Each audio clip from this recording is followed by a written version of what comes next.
All right, y'all. I am hungover as shit. So if I look a little bit more rough than usual or sound a little bit more rough than usual, that's because I am hung over. I would have had this review up earlier, but I was in such bad shape where I could not do it. But I did finish the episode this morning. So this is Power Season 5, Episode 5 review for a happy birthday. And, I think I'm just going to take a break from tequila for a while. As much as I love it, man, I feel like my insides are just like rotting, and it's just a horrible feeling. Shit. But anyways, not here to talk about my hangover. That's my own damn fault. Power, Season 5, Episode 5 review, happy birthday. So this was another really good episode. Like the other ones, it's like, it's shit's in the pressure cooker. The pressure cookers, the top is shaking, and now the food is starting to seep through. That's what this episode was like, because a lot of shit was going down.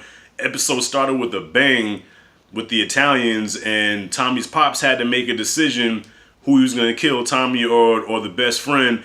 And look at Tommy is in some shit with them Italians. Well, not really in some shit, because they pretty much disowned him. Like they threw him out. And Tommy's pops, I think Tommy's really catching on that his pops is a snitch. And I think what's going to end up happening is Tommy's going to end up having to kill his own daddy. And that's probably going to send him to a dark place where Ghost is at right now, pretty much. Speaking of Ghost, once again, is going deeper into the abyss. This motherfucker done lost his mind. Like, the episode ended with him talking to the priest, and it looks like he realizes that he has a problem, and he has to try to, I guess, redeem himself now. But the first thing he did to redeem himself is go see Angela, which, look, I was talking to my cousin about this, and I don't know if the writers want us to get behind this relationship between Angela and Ghost. Like, I don't know if they're trying to force feed us this shit and we're supposed to accept it, because I never accepted it from the jump. I never will accept it. So at this point in the game, I'm like, every time I see them, it disgusts me. Like, I don't like it, man.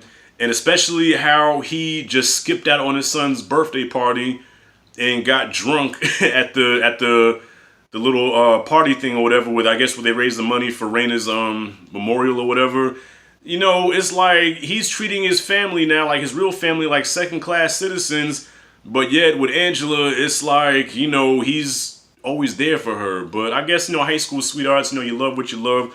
But I'm like, dude, you missed your son's party. And then you come in there pissed drunk. Like, look, typically I don't fuck with Tariq, but in that case, I was like, all right, Ghost kind of deserved that, because not only did you miss your son's birthday party, but then you come in there piss ass drunk, talking junk, probably reeked of whiskey, probably have my breath right now, probably reeks of tequila. And it just, that was justifiable. Like, I don't justify disrespecting your parents, but at the same time, I think Ghost needed that reality check, and Tasha pretty much threw him out. So right now, I'm more on board with the Terry Silver and Tasha thing more than I am with Ghost and Angela, because I can't stand to see those two together. So other than that, the things I liked about this episode, I liked when Ghost finally put his hands on Tate, when he finally choked the shit out of him. Like, I really wanted him to snuff him a couple of times, but he did jack him up a little bit, and I did love that. And, for a moment, I forgot Lorenz Tate was O-Dog, because I know O-Dog, when it went for that, O-Dog would have pulled that pistol out and put some holes in him, but we didn't get that. So I liked how he jacked up Tate. He almost jacked up Tariq, but, Tasha with the Superman cape on came to the rescue again and saved Tariq. So now Tariq is with Kanan now. So I think this is where, I guess, they're going to try to make Tariq into this street nigga now. He goes from being this privileged rich kid to now he's rolling with Kanan. He's going to be a gangster, which I would never buy Tariq being a gangster. Like, there's nothing about him that says gangster or look like gangster or nothing. Like, this kid is soft as baby shit, and I would never buy him being that guy, even if he's under Kanan's watchful eye. I'm not buying it. So Tariq in this episode surprisingly really didn't get on my nerves. His voice still irritates me. I'm not a fan of his, but he didn't really irritate me as much as he usually does, except when Tommy finally checked him on the whole, he warned Dre, and I'm like, oh shit, okay. I said, okay, here we go. When he was like, yeah, so you warned Dre about us, and they even told him, like, dude, like, almost got killed over this shit. You know, I almost got killed. Shit went wrong, and all because you told. Like, why did you do it? And his little punk ass talking about, well, you know, Dre, he told me, he helped me get the killer. He helped me get Ray Ray, so I owed him. If you remember that episode, Dre didn't do Tariq any favors. If you remember, Tariq pulled a gun on him and was like, yo, tell me where this nigga at, or I'm killing you. You know, Dre did not do that out of the kindness of his heart. Dre did it because, you know, well, this little nigga got a gun on me, so whatever. Whatever happens to him, happens to him. So he act like he did something good for Dre because Dre did something good for him. Nah. So that's still not a good enough reason to justify you almost getting your Uncle Tommy killed and your daddy. That just didn't make sense to me. It was stupid. I wasn't buying it. So that's like the only point in the episode where I was like, all right, fuck this kid. You know what I mean? But other than that, he really didn't get on my nerves. What else did I leave out? Oh, man, I almost forgot Kendrick Lamar. Kendrick Lamar, which I knew he was going to be in the episode. I didn't know what part he was going to play, and holy shit, this dude can act. Like, he played the best crackhead I've seen since Ezel from Friday.